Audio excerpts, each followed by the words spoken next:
सगळ्या मित्रांना नमस्कार.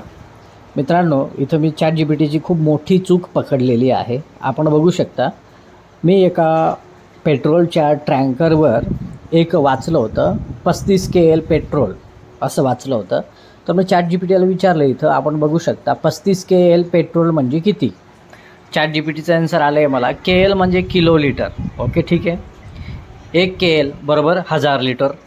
म्हणून त्यानं उत्तर दिले आहे खाली 35 KL बरोबर 35 गुणिले 1000 म्हणजेच 35,000 लिटर पेट्रोल. ओके, त्याचं अंतिम उत्तर बघा आता. 35 KL पेट्रोल म्हणजे 35,000 लिटर असं त्यानं उत्तर दिलं.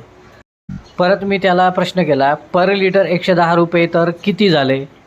मग त्याने उत्तर दिलं. आपण आधी काढलं होतं बघा 35,000 लिटर, आता दर आहे 110 प्रति लिटर आहे.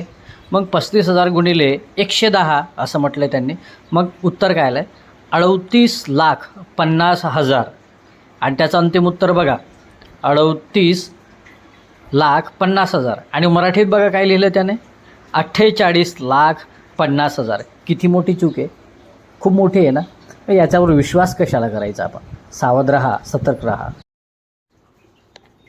आता त्याला परत मी विचारलं, अरे तू अक्षरामध्ये चुकीचं सांगितलं आहे. मग तो काय म्हणतो, हो बरोबर पकडलात, मी अक्षरामध्ये चुकीचं लिहिलं होतं. 38,50,000 रुपये हे योग्य उत्तर आहे असं तो म्हणतो बरं का.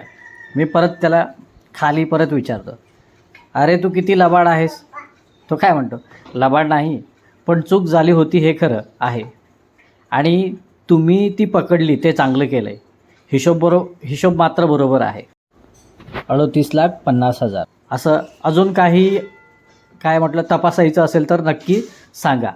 मी त्याला म्हटलं, हिशोबाला चुलीत टाक, पण अशा गोष्टी जर करशील तर तुझ्यावर विश्वास कसा करायचा.